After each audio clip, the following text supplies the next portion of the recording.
১৯৯৫ সালে বারসাত সিনেমায় অভিনয়ের জন্য পেয়েছিলেন ফিল্মফেয়ার শ্রেষ্ঠ অভিষেকের পুরস্কার ববি দেওল, যিনি বর্তমানে বলিউডের ওয়েব দুনিয়ায় সব ছক উল্টে দিয়েছেন। সম্প্রতি ওটিটি প্ল্যাটফর্মে তার অভিনীত আশ্রমে একদম নতুন অবতারে ছিলেন ববি। দিনকে দিন তার কদর বাড়ছে। তবে খুব কঠিন সময়ও পার করেছেন এই অভিনেতা। অজ্ঞাত কারণে বারবার বাদ পড়েন জব উই মেট, হাইওয়ের মতো সিনেমা থেকে।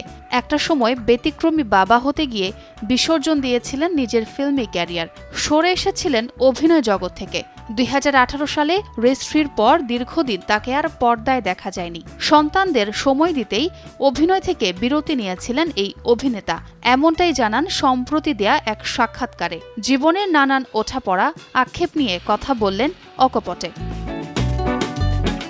২ ছেলে আরজুমান ও ধরম। ছেলেদের চোখে সেরা বাবা হতে গিয়ে নিজের পেশাদার জীবনের অনেক ক্ষতি করে ফেলেছেন ববি। আর ছেলেদেরই অভিযোগ ছিল বাবা কাজ করে না, সব সময় বাড়িতে থাকে।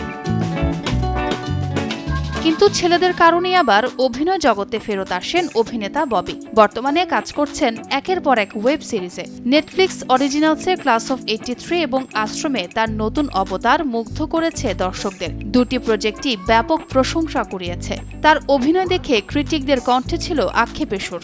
কেন এত পরে এসে ববিকে আবিষ্কার করল বলিউড, এমন প্রশ্ন ছিল তাদের। ১১ আগস্ট মুক্তি পাবে সন্দীপ রেড্ডির অ্যানিমাল সিনেমা, যেখানে ববি দেওল কাজ করেছেন রণবীর কাপুর, রশ্মিকা মান্দানা এবং অনিল কাপুরের সঙ্গে।